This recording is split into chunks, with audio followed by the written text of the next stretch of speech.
Now, ladies and gentlemen, a moment that we've all been waiting for, the opportunity to meet and greet your New England Whalers.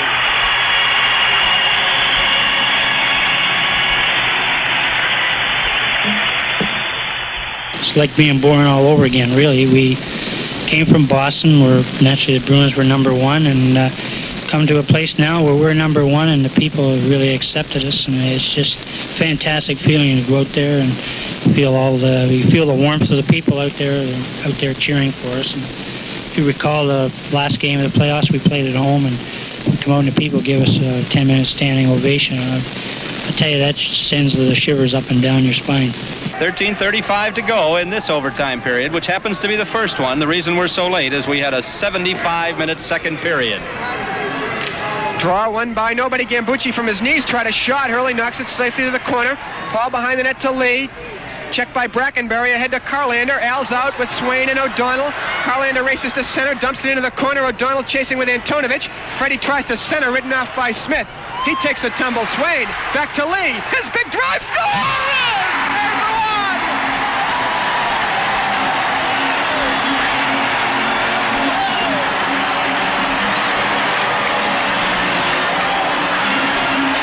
Get out your seat. Your tickets marked C, because there's hockey at the Hartford Civic Center next Friday night. Standing ovation. They're tearing the place apart here at Hartford. The Whalers win it 3-2 in sudden death overtime. First of all, coming to this area meant a great deal, having a tremendous turnout the very first practice we ever had in Hartford. I think that had to give the guys a tremendous lift, the way they got behind us, the signs that were in the building for different players, the reaction when goals were scored and fights and things like this that certainly give the team a lift. I think that makes a big difference, especially if you're going to be a winning club in this league or any other league. You've got to have the fan support behind you, and it looks like the people here have really taken to the Whalers. Face off to the left of Norris, controlled by the Roadrunners. Boyd trying to clear it out, kept in by Selwood. Banks it off the boards now to Webster. In deep to Carlton. Block, rebound, score! The crowd has just been over enthusiastic about the way they've accepted the Whalers here, again by the size of the crowd tonight, and the noise and the response the players get from the crowd, and the players and the fans seem to be identifying with each other. And I'm really surprised at how fast the fans of the Hartford area have really taken to this club. Alan Glaspell missed a clear slash on Rick Smith as he really laid the lumber to Swain, skating over the St. line, and Gary really giving Glaspell a what for. Gary came right off after getting slashed and really ran Hampson to the boards. Jack Carlson now spun around by Swain. They both fall. O'Donnell jamming with Hampson. Fortier now works his way, and he just muscles Hampson to the boards. Nick again on Hampson. Swain in there to chase him behind the net. Here's O'Donnell wiping him out. Kept in by Walton, and we've got action here. Walton and Swain with the sticks. Here's Swain taking Hampson out. And Smith throws it to the line, and Glaspell just lets it all go. How about that? Lee now in his own zone. I haven't seen a play like that all year. Swain has lost his helmet. He gets a bump from Hampson. What a check O'Donnell laid on Hampson. About 9 strides. An obvious charge. Here's Walton around Lee. Poked by Hurley as the buzzer sounds. And the Whalers get a standing ovation as they skate to the dressing room.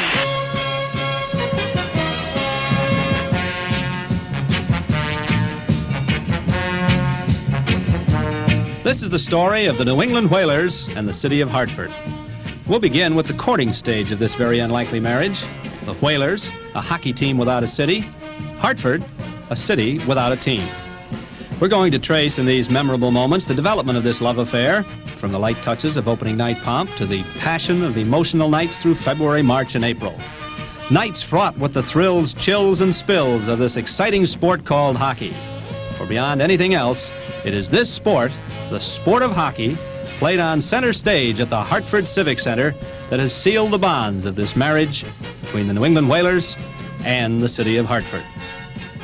14 sellouts in 29 dates, attendance at 92% of capacity, tremendous community involvement in each and every phase of the hockey operation, from a downtown advertiser buying time on the Whalers radio network to a young girl in Glastonbury asking Wayne Carlton for an autograph.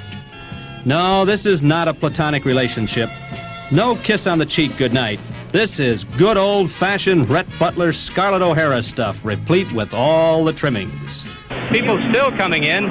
A full house here tonight. As we look all around the Civic Center, there are no seats anywhere tonight. As a matter of fact, during the course of the day, the Whalers were out here practicing, and while practicing, they had 9,000 fans on hand watching practice alone, if you can envision that.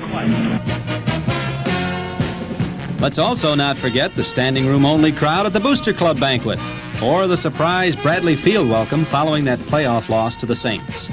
But why? Why all the fuss? Well, the answer lies in the game of hockey itself. Like an iron claw, this game grips us with its Coney Island roller coaster of ups and downs. And what better man to share with us his thoughts on the nuances of pro hockey than Whalers coach and general manager Jack Kelly, a man who has won championships at all levels. Hockey, to my way of thinking, is probably the most exciting game played, both from a participant's viewpoint and that of a spectator. It's a fluid game, one that is constant motion. It's 60 minutes and it's all action.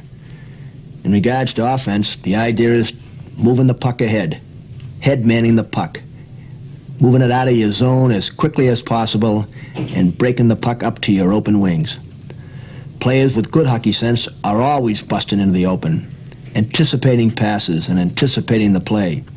Actually, offense is a very positive thing and something that is extremely spontaneous for the player. So we're skating 5-on-4 here as there was an extra minor doled out to the Whalers. Byers now back to the point to Abrahamson. Tommy now cross ice to Selwood. He winds it behind the Saint cage. Arbor now around French to Huck. And it's the Saints who are down a man. Huck throws it but not out. Kept in by Abrahamson. In deep now for French. French works it back to Carlton. Carlton right point to Selwood for the shot. He scores!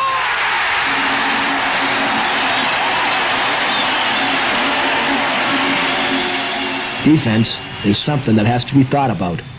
It's a negative part of the game. It's taking something away from the other player. Players have to come back in position.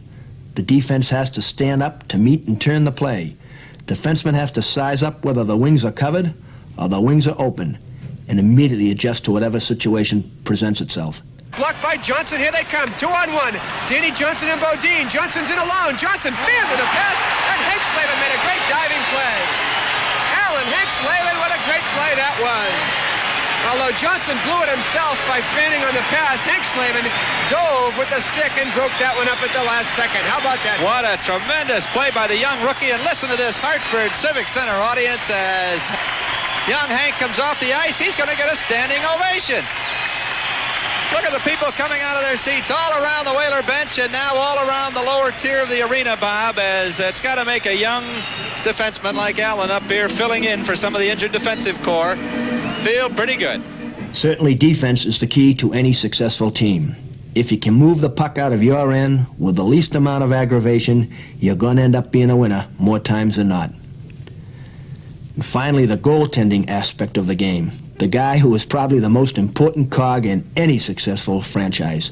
He has to be of a certain nature, one who gets his kicks from a negative reaction. You're stealing something from the other person all of the time. Abrahamson there, cross ice to Hank Slavin. Hank back to Tommy A at center, to French in neutral ice. French waits on Smith. Stolen by Huck, here he comes, 2-on-1. Huck to Smith, he's in cold, and Smith made a diving save. I think the thing that I like best about the game of hockey is the constant change. One moment you have a breakaway and you're headed for the other team's net. Then a misplay, and in a flash you're back on the defense. Garrett holds there for Terry Ball. Waits for Danny O'Shea, trying to beat Carlton. Stolen by Carlton. Carlton for French to Byers. Byers can't tee up a shot. Right wing corner now, Mike against Hampson. They jam. Puck comes free. Carlton back to the point to Selwood. Penetrates for the shot. Garrett the save. It's loose. They jam at it, and Carlton can't get it home. And back come the Saints. 3-on-2. Hampson goes right to Walton over the line. Drop pass to Hampson to Walton. Walton circles the net. Sets it up in front. A great save by Smith off Danny O'Shea to Rick Smith, and Smith made a great save. It's loose in front. Walton to Mike Byers. He worked it out over the line. Byers with Carlton and French. French over the line. French to Byers. He's ridden off by Rick Smith. They want a face-off. Busnick in there to jam it up, and I've never seen Al Smith make two better saves, and he gets a standing ovation. There is never a one-way street in the game of hockey. It's constant changing, and very seldom do spectators ever get to sit on the back of their seats. It has always been my observation that hockey is the type of game that the players, the spectator, and everybody connected is in the game 100% of the time.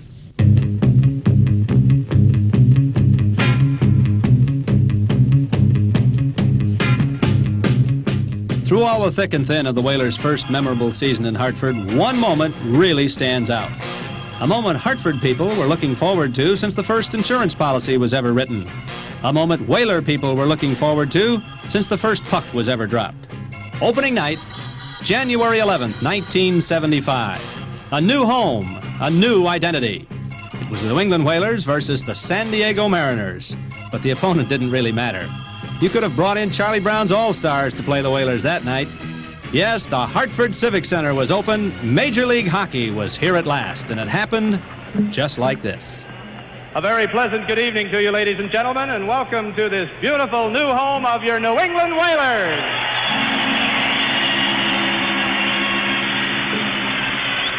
Now, ladies and gentlemen, a moment that we've all been waiting for, the opportunity to meet and greet your New England Whalers.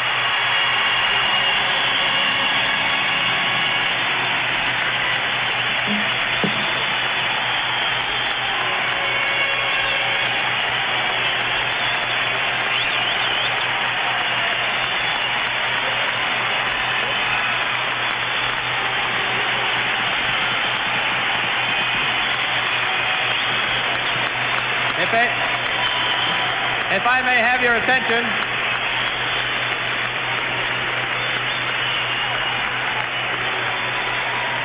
If I may have your attention, please. We'll meet the Whalers individually as we did the Mariners. First, the Whalers' brilliant goaltender, a three-time WHA All-Star selection, Al Smith.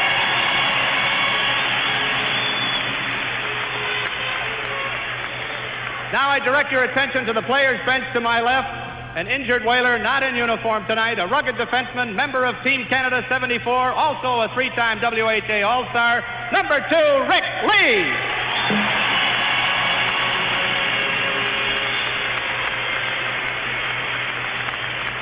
Another defenseman, member of Team Canada 74, twice an All-Star, the Whalers' resident in charge of the quick whip, Brad Selwood.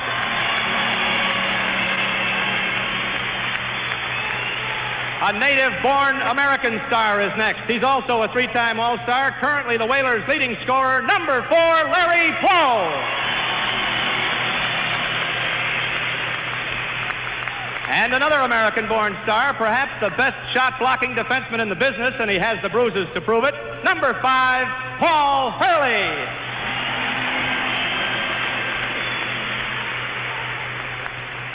In his 15th professional season, a man with a rugged reputation, the captain of the Whalers since their inception, number 6, Ted Green.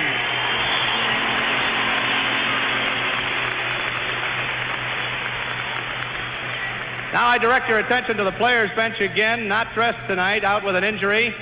A WHA Rookie of the Year, the little man who relies on finesse and razzle-dazzle rather than size. He's the Whalers' little magician, number 7, Terry Caffrey.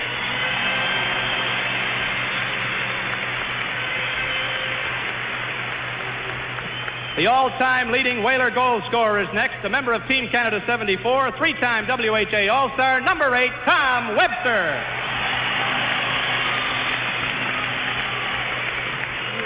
Next, the Whaler newcomer this season, former captain and leading scorer of the Toronto Toros. Now he's on our side, twice an All-Star, the Swoop, Wayne Carlin.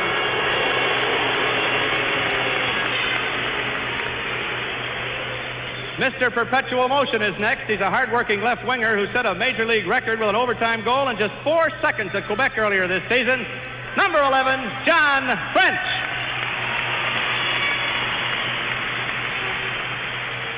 Now at the Whalers bench, injuries have dogged this next man this season, but he's a scrappy two-way forward who will be back hustling and scoring before this season is over. Number 14, Al Carlander.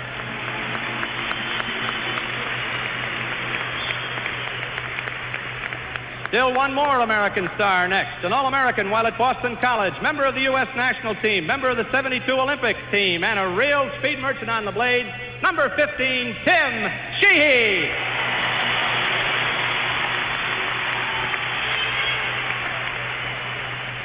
Now another rugged, hard-checking winger who plays either side. They say he looks like a choir boy off the ice, but on the ice he's earned the title the baby-faced assassin. Fred O'Donnell, number 16.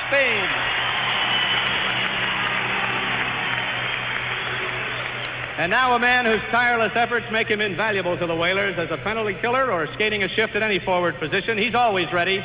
Number 18, Chuck Charlebois. Who is not there? Okay. The flashy Swedish defenseman of the Whalers is next. He's a member of the Swedish national team, the Swedish Olympic team, player of the year in Sweden in '73. Wait till you see him skate. Tommy Abrahamson.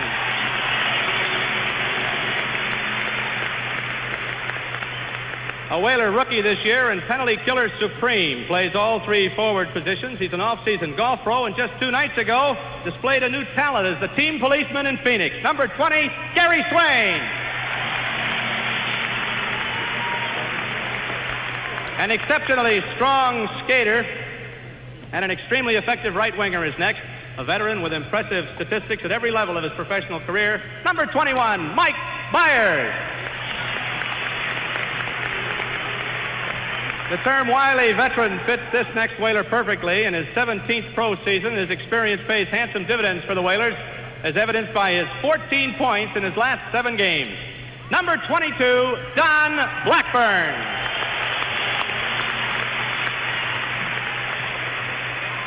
Still another American-born Whaler rookie, a former New York City amateur heavyweight boxing champion, number 23, Nick Botillo. And another American rookie on defense, an All-American in North Dakota, member of the U.S. national team and a former football linebacker, number 25, Alan Hanksklaven.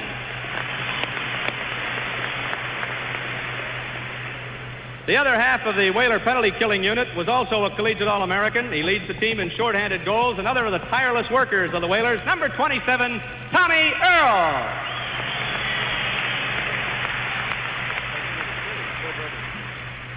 The other half of the Whalers' Swedish twins, not in uniform tonight, was also a member of the Swedish national team, participated in the '72 Olympiad, named the top goalie in Sweden for the past 4 years and player of the year in Sweden last year. From the bench, if he's there, Christer Abrahamson. And just one more Whaler veteran, back in Whaler green following a brief retirement. Boston born and bred, goaltender, number 30, Bill Berglund.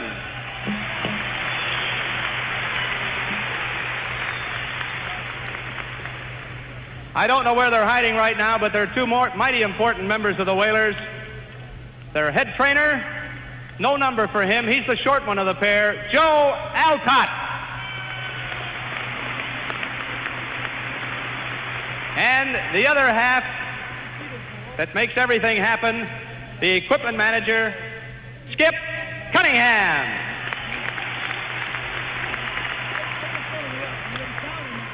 And of course, no team can function without the man at the helm. Here's the Whalers' quiet man, head coach, Mr. Ron Ryan.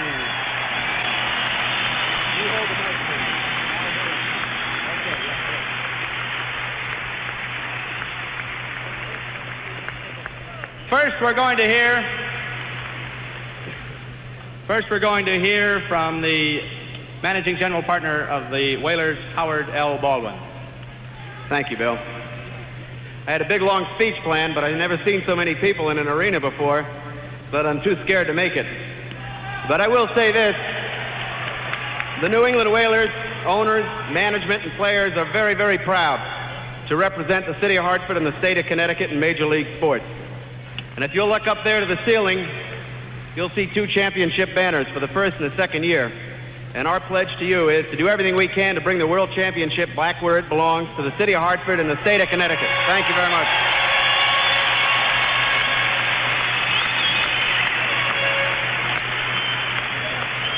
Next, the other half of the negotiating team that has made tonight possible, the man who helped bring the Whalers here to Hartford, Mr. Don Conrad. Well, this is overwhelming. I stand here representing 14 public-spirited companies who have brought the Whalers in great excitement to Hartford. Excitement tonight and for the months and years to come. It's been a long road. There have been many turns, but being here tonight makes it all worthwhile. Next, a brief comment from the man who has to be the proudest mayor in the U.S. tonight, George Athenson.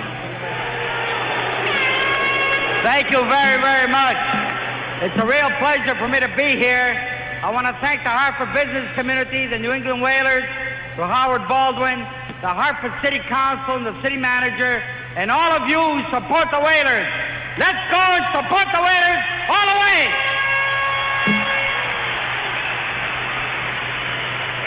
And now the final comment from the president of the World Hockey Association, Mr. Dennis Murphy. Thank you.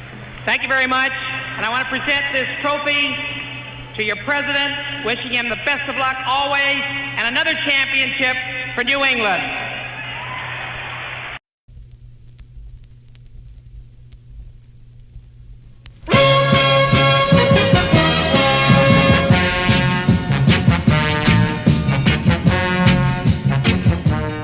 Like all sports, the emphasis in hockey is on winning. You can watch a game as far west as Edmonton, as far south as Houston, as far east as Hartford. And all those fans have one thing in common. They all want very much to see the home team win. Well, that's no problem with the New England Whalers. For 3 straight years, the Whalers have won the East Division Championship. And that very first season, playing in Boston, they won it all, the Avco World Cup, sweeping through 3 playoff series like a thief in the night. Last season's home record was no exception. 39 times the Whalers went to the well in search of home ice victories. And their home winning percentage of .756 was far and away the best in the league. Now, there are many ingredients for this success. Add a pinch of all-star goaltending, a dash of rock-ribbed defense, a sprinkle of offensive firepower, and this Whaler hockey salad can then be topped with any dressing. Balance, equilibrium, depth, consistency. These are all the hallmarks of the New England Whalers. Naming names is a bit difficult and perhaps a bit unfair when you talk about the Whalers. You mention Rick Lee in one breath, you just have to think of Brad Selwood in the other. Think about Wayne Carlton for a moment, and John French will come to mind in the next. This is a team, and the Hurleys, the Abrahamsons, the Hank Slabins, the Climeys, the Swains, the Caffreys, the Byers, the O'Donnells, and the Landons et al. Make as big a noise as the few fellows perhaps the other teams know best. Take Larry Plow, for instance. Larry is a kind of symbol of the Whalers. Plow is an American in primarily a Canadian's game, kind of akin to Milton Berle playing the title role in Hamlet. A silent guy, his businesslike approach and consistent performance make him an unsung hero on a team of unsung heroes. A center by trade, Larry Plow is just one of those guys that does everything right. Sobchuk now goes right to Jim Niekamp, who skates unattested to center ice. Now throws into the right wing corner, winds around behind Landon, who touches it neatly, leaves for French. French now threw it right in the stick of Gray, behind the net, controlled now by Lee. Lee is out. Lee to Plow at center. Plow has O'Donnell and Lee. Plow over the line, right up the slot. Plow shoots, scores! What an effort by Rick Lee. And Larry Plow, did they get their act together that time, Bob? Lee saw him breaking, laid it on his stick. Plow went in, and as they crisscrossed, he just used Lee as a decoy. And Larry Plow turned around and drilled it past Jack Norris, ties the game at 13-24. While Plow is the model of the steady, Tom Webster is the symbol of the spectacular. If it's goals you want, it's goals you get from this talented right winger. A skater of deceptive speed, Webster is the rifleman, zeroing in on rival goaltenders to unload those lethal semi-slaps. Shots that send Whaler fans home with a smile and goaltenders to the nearest tavern for repentance. Each and every year of the Whalers' existence, Tom Webster has led the club in scoring goals. He's the home run hitter, the Babe Ruth of the hockey playing set. Keoghan over the Whaler line trying to beat Selwood, can't do it. Controlled by Lee, ahead to Climby. Goes to Newell, to Niekamp at his own line. Banks it off the boards now to Mowat. He dumps it into the Whaler zone. Flagged down by Lee in the left wing corner. Good pass to Webster at his own line. Webster's out with a burst of speed. Center ice over the line. Webster dancing in for a shot. He scores! Is he something else? It's 5-4. Time of the goal will be 4 minutes, 10 seconds. Tommy Webster.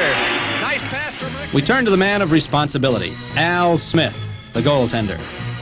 For the last 2 years, Smitty has had to bear the brunt of the pressures of the brutal schedule virtually alone, due to untimely injuries to his colleagues. Razor sharp of mind and body, Smith handles his craft like a left bank of the Seine impressionist painter, with thought and with care.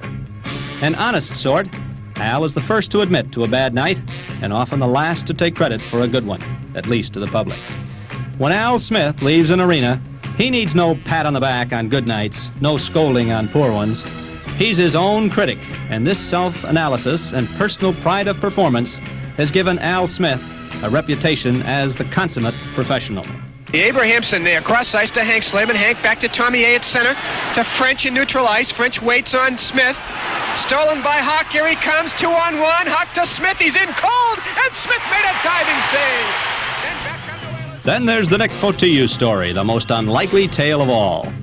Just what are the odds of taking a 15-year-old out of Staten Island, New York, giving him a pair of skates, and turning him into the most popular professional hockey player in the city of Hartford? Unlikely? Sure, but that's just what happened. During month-long balloting at the arena and all Hartford National Bank offices, Big Nick was chosen as the favorite whaler. He then named Newington Children's Hospital as the recipient of his cash award. But that's not unusual. That's Nick. The big Civic Center crowds are well accustomed to Nick's sprinkling of pucks in the stands before a game, Nick signing countless autographs for the kids after the game, and of course, Nick creasing the bad guy with a check in the corner during the game. Nick, what about your first year now? You've just completed your rookie season. You're obviously very popular in the town of Hartford and in the Civic Center and in all of southern New England as far as that goes. These fans in the Hartford area have been something else, and you just mentioned they've taken to you. Did you ever expect anything like this when you came with the Whalers? No, I didn't really. First year, it's amazing. I really never expected it. It's like Madison Square Garden when they're yelling, "We want Eddie Jacquemin and Brad Park." And I come here, and it's just like, it's amazing. I go step on the ice and what the people do for me, and do for the team, too. It really picks up a team, a real lot. Subchuk and Gray, the two wingers of this line, have both been very physical and at the same time very effective for Phoenix, but that brings out the enforcer, Nicholas Fotiu. Here comes the judge. Would be appropriate if he was one who was deciding things, but he is the one about whom things are decided. Rendering justice Right. to wrongs perpetrated against his teammates. How true. Carlton, Fotiu, Blackburn against Subchuk. Carlton wins the draw. Blackburn's dumped by McNamee. McNamee controls now, banks it off the boards to Wendell Bennett in his own right wing corner. Tried to get it out, kept in by Abrahamson, finally by Carlton.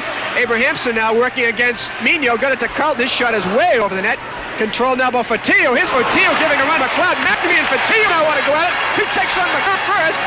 Here's Fotiu and McLeod, and Fotiu is just waxing him with a series of punches. Oh, look out, Doctor, here. We've got a wild one going now. Fotiu just completely decimating, and there's three roadrunners that want to get after Fotiu. And McNamee, Blackie is just holding it back. Nick was just like McLeod was the bag hanging in the gym somewhere and just pounding away at him. And Brent Castleman said quickly, break that one up, fellas, break that one up. But while we talk of Plow, of Webster, of Smith, of Fotiu, we must keep in mind that this is a team affair, a 19-man traveling salvation show. D'Artagnan would have loved to play with this club. It's an all-for-one and one-for-all feeling, and that has much to do with the team's success. Even the most ardent of Whaler followers would have to admit that the other guys, the opposition, provide many of the thrills during a given season. Hockey would be pretty dull with just the Whalers on the ice. The big names in the WHA read like a who's who of hockey. Jacques Plante, Anders Hedberg, Frank Mahavlich, Vaclav Nedomansky, Jerry Cheevers, Andre Lacroix. We could go on and on and on. But two guys wielded particular magic. French now ahead to Plow. He lost it. He had mans to Hedberg, to Hull. Good shift around French. Back skates to his own line. Bobby Hull now. Drop pass for Bollet. They penetrate even further in their own zone. Bollet now is out 1-on-5 to center ice. Trying to shake and go around Hurley. Beats him by a half step. Bollet centers it. Hull scores! Bobby Hull scores his 69th goal of the season. And much as the Hartford fans don't want to applaud Bob, they, I think, all came to see Bobby Hull score one, but they'd like to see the Jets end up with one fewer than the Whalers. But at 11:30 of the third period, Bobby Hull puts them on the top side of the score for the first time tonight. The Jets on top now. Like the Pied Piper of Hamelin, Bobby Hull came whistling into Hartford with his hockey tune of booming shots and slashing skating strides. With his two Swedish cronies, Anders Hedberg and Ulf Nilsson at his side, Bobby bewitched and bewildered the Whalers in Hartford one night in particular, scoring a 3-goal hat trick en route to a record-shattering 77-goal season. Then there's another story, perhaps even more amazing than the Hull Odyssey. Popeil to Gordie Howe over the line, trying to put the move on Hurley. Paul has him well covered, centered it, no one there. Carlton actually dumped the shot wide of Landon. Comes to Hurley, chased down by Gordie Howe. To Mark Howe, he scores! Well, just like that, Gordie Howe outmuscled Hurley to Mark Howe, and the father and son combination clicks. Father and sons, Father Gordie and sons Mark and Marty Howe, the Waltons of hockey. 46-year-old Gordie with specks of graying hair, master of the subtle and the sublime. Teen Angel Mark, a left winger of extraordinary speed and accurate shot. Defenseman Marty, mean as a master sergeant with the sense of a good traffic cop. The Howe family affair is one that the Hartford fans will never forget. A frantic hockey season has its own built-in pressures. The players, the writers, the broadcasters, the fans, they all feel the emotional teeter-totter in their own way. And no one knows this better than a quiet coach named Ron Ryan. I'll never forget that night walking down a lonely corridor in the wee small hours at a Toronto airport, looking down and seeing the Whalers' popular coach on the floor, a victim of nervous exhaustion and the pressures that only a coach knows so well. Gentlemen, after lengthy discussions and much soul-searching and very serious conversations with Dr. Turco, it seems in the best interest of Ron Ryan that I relieve him of his coaching duties for the rest of this year. Ronnie has done an excellent job, and I don't think you could ask any more of any other coach. But it has taken its toll. It was an extremely scary thing to have a young guy like that collapse the way he did and then collapse again in the hospital. And we're totally convinced it's from nervous exhaustion and not anything organic or anything of that nature. But we feel that it would come back on Ronnie with the strain that's coming down, and he's not still quite himself, as you can imagine. And Ronnie and I spent the greater part of the day together, and we felt this was certainly in his best interest. Whether it's in the best interest of the team, only time will tell. But it was a very tough decision, and tough for Ronnie because naturally he wants to be with his team. And as I said before, he's done just a great job all year long, and everybody in the organization feels extremely bad that a situation like this did occur. Once the initial announcement was made, rumors began flying about the popular Ryan. Would he stay with the team? Would he go to Colby College as athletic director?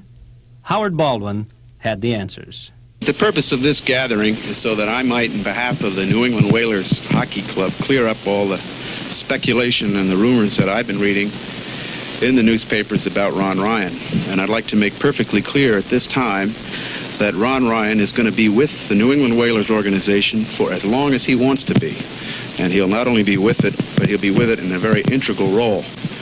Ronnie and I and Jack have gotten together. We've kicked around some ideas we have, and really our big concern right now is getting through the year and winning this championship for the city of Hartford, and then come the summer we'll get down to where we have a job description.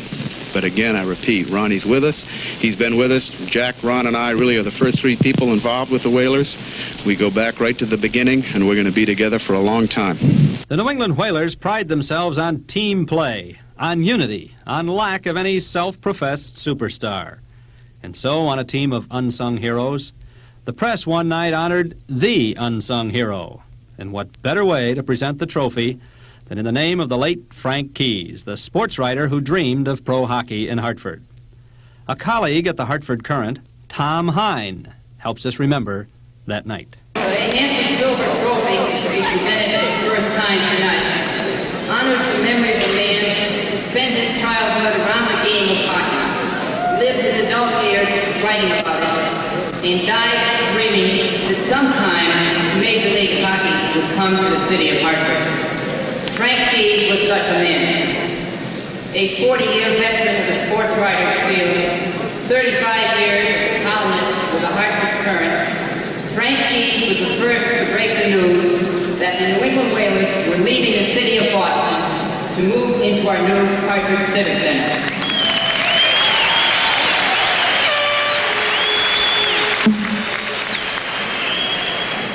Frank Keyes died last July and never lived to see the Whalers play a game here. Fellow members of the news media who cover the Whalers on radio, television, and in your daily newspapers could think of no better way to remember his name than to honor him each year with a presentation of the Frank Keyes Memorial Trophy to a New England Whalers player who is an unsung hero, which indeed Frank was too, to those who knew him. A panel of 13 sports writers and radio and TV announcers voted last Saturday. Truly fitting of the New England Whalers team, which has no one at the top of the WHA individual scoring statistics, but nevertheless holds one of the best records in the league. This year's poll ended in a flat-footed tie. We will honor both unsung heroes tonight. First, a man who is not old, but certainly could be very soon, if he continues to accumulate the bumps and bruises he has. The best shot blocker in the game, number 5, defenseman Paul Hurley. Defenseman Paul Hurley receiving the first Frank Keyes Memorial Award, the Unsung Hero Award. And Tom Hines, sports writer for the Hartford Current, making the presentation. Paul, a tremendous round of applause here at the Hartford Civic Center. Most deserving young man as he goes out night after night, blocks countless shots, and just turns in a tremendous effort game after game. This year's race ended in a tie. Down to the ice again. Here's Tom Hine with the co-winner. A man who has proven this season the hockey players don't get older, they just get better. Number 22, left winger Tom.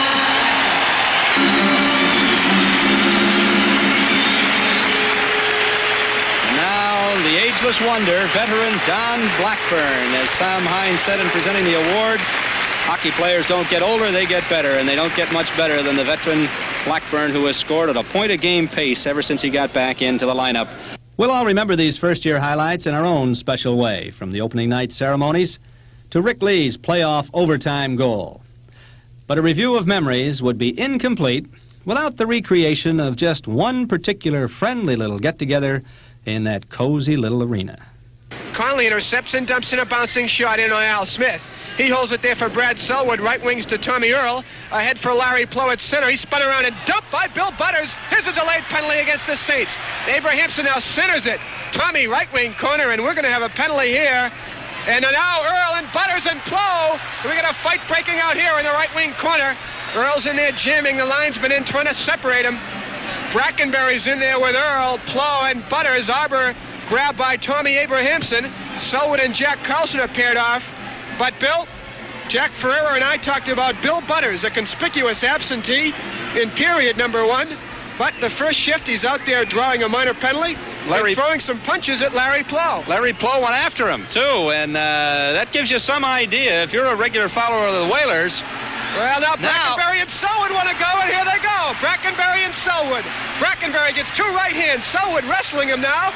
15 feet inside the line. Here's Butters, sneaks a shot on Plow. Bill Butters from behind. That's all. Here comes the bench.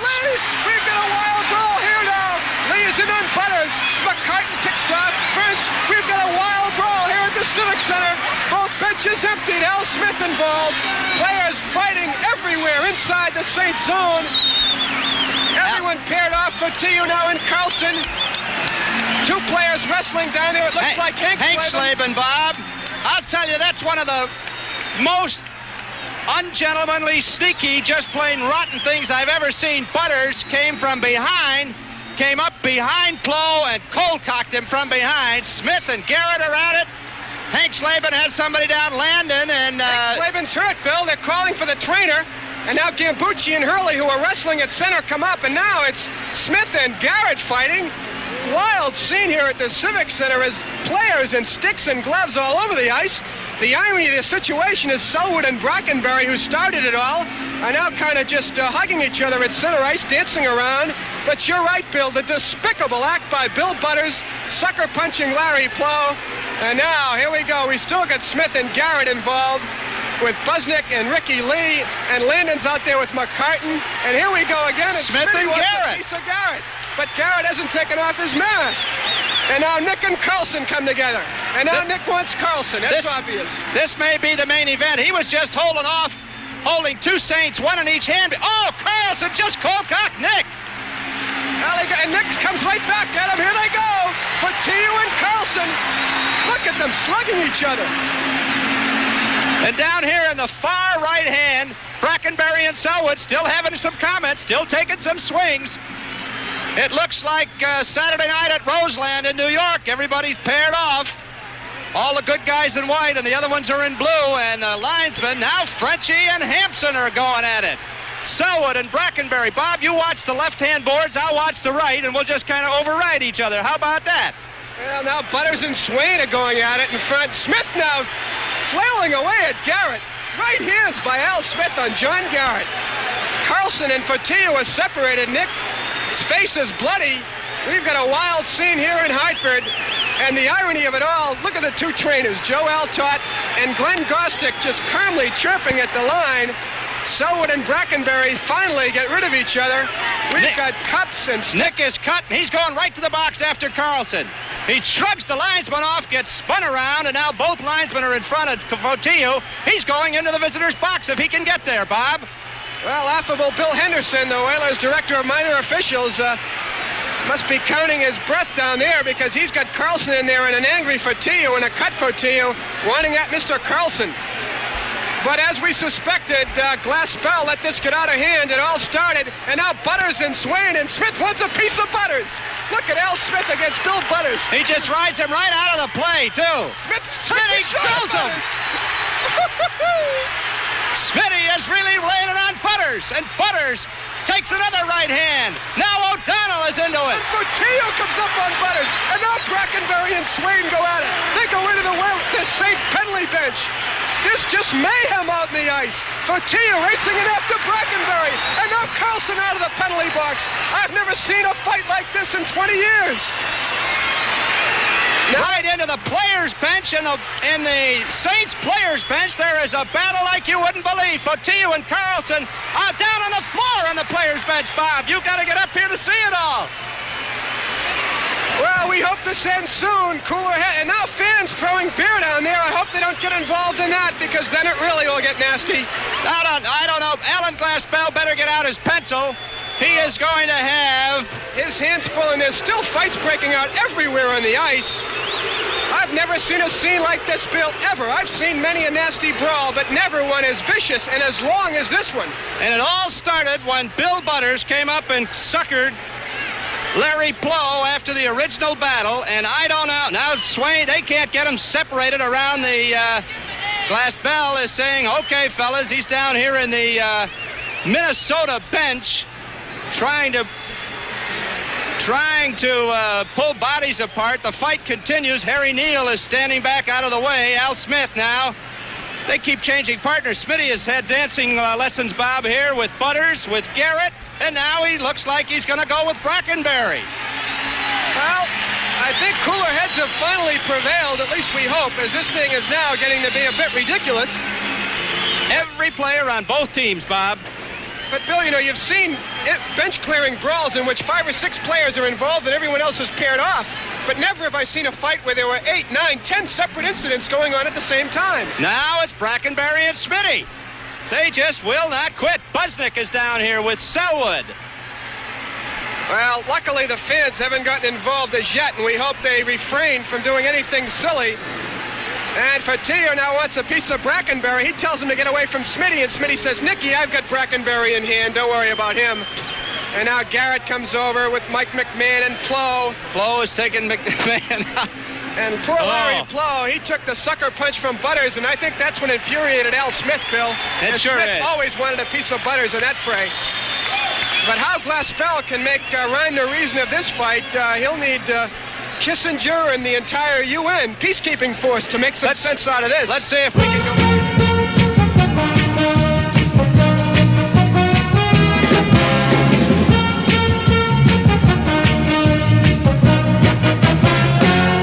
So there you have it, a brief glimpse at the Whaler-Hartford love affair. From managing general partner Howard Baldwin, to coach and general manager Jack Kelly, to the players and the entire staff, the Whalers' hats are off to you, the fans, for turning it all into a reality. Perhaps a favorite player whose name you've heard in these past few moments won't be with the Whalers next year. That's because hockey is ever-changing. You've got to keep pace or find yourself at the back of the pack. And Hartford fans are just too good to let that happen. So there will be new faces, new names.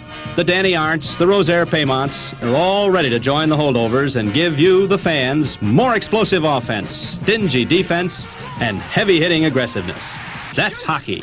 That's the New England Whalers. Drive, score!